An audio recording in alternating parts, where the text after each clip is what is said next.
I was listening to you a couple of nights ago, and you were talking to these people, and they were saying that Israel, the Jews, did not have the right to gain Israel from the Palestinians. And I was just saying, throughout history, the Jews have been persecuted, obviously from the Holocaust, and we were granted Israel as a result of this. And I feel that granted by whom? We were granted from Britain and other countries, granted us that. Well, what right did Britain have to grant you somebody else's country? Well, it's due because we lost 6 million people. No. I'm not arguing about that. I'm going to come on to that. But what right did Britain have to grant you somebody else's country? We had the right because we lost 6 million people and we did not have a home. Well, yeah, I'm going to ask you for a third time. What right did Britain have to grant you somebody else's country? Well, they didn't. Well, they were giving us the right because it was they were basically gave us because of the. But they gave you somebody else's country. That's the point I'm making, Alex. Can you deal with it? Yeah, but the Jews have had to have also had to. They've dealt with this throughout history. Well, Alex, I don't know if you came on with a script and you can't deviate from it.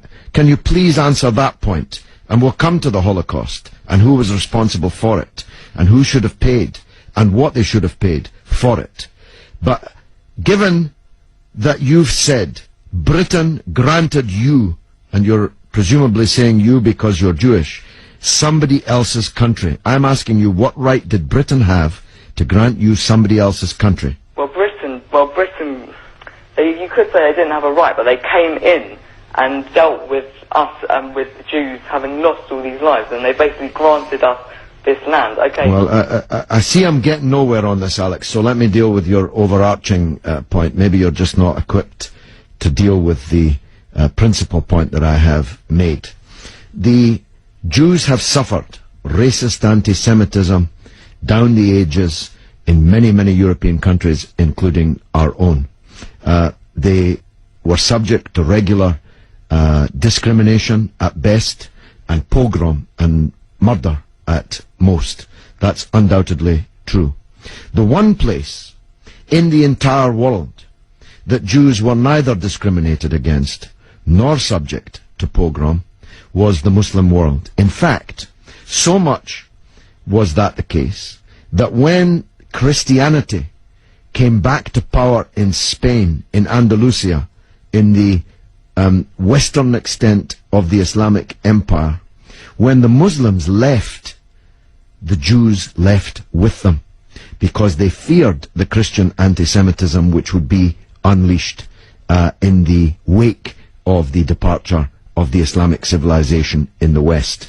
That's why so many Jews are to be found even today, and were to be found in profusion before the creation of the State of Israel, in countries like Morocco and along the North African coast, because under the protection of the Muslims, the Jews left Europe and went to live in North Africa.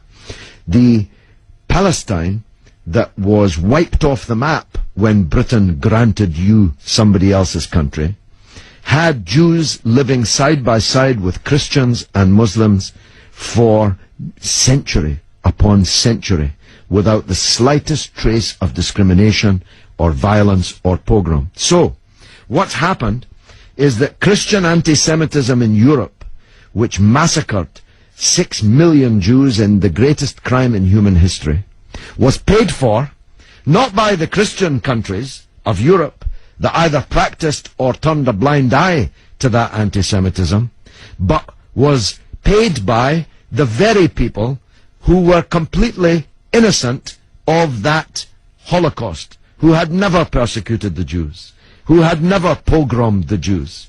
And that seems to me to add insult to the injury suffered by a people whose country was wiped off the map, who were dispersed into exile, to make way for a Zionist idea which was granted to European Jews, because these were the first settlers, granted to European Jews by Britain. And as you have singularly failed, 4 times I asked you, to acknowledge that Britain had no right to give away somebody else's country, one country given to a second people the land that actually belonged to a third people, it seems to me an all-round injustice, don't you think, Alex? Yeah, I agree that they didn't so much have the right, but they were stepping in after the Holocaust to grant it to the Jews. But it was It was long before the Holocaust that Britain stepped in. Britain stepped in 1917 with the Balfour Declaration made by the British Minister Balfour on our behalf to a group of atheistic Zionist Jews. I make the point about atheism because it's now claimed that this is some biblical land right, as if God was an estate agent. The men to whom Israel was promised were atheistic Jews. They were not only not speaking for all Jews, they represented at that time in 1917 a tiny proportion of the world's Jews. Most of the world's Jews supported communist or socialist parties and ideas at that time. The Zionists represented a tiny sliver of Jewish opinion at that time. Yet Balfour promised them the land which belonged to a third people, without consulting either the British or the world's Jews, and least of all, consulting the Palestinians.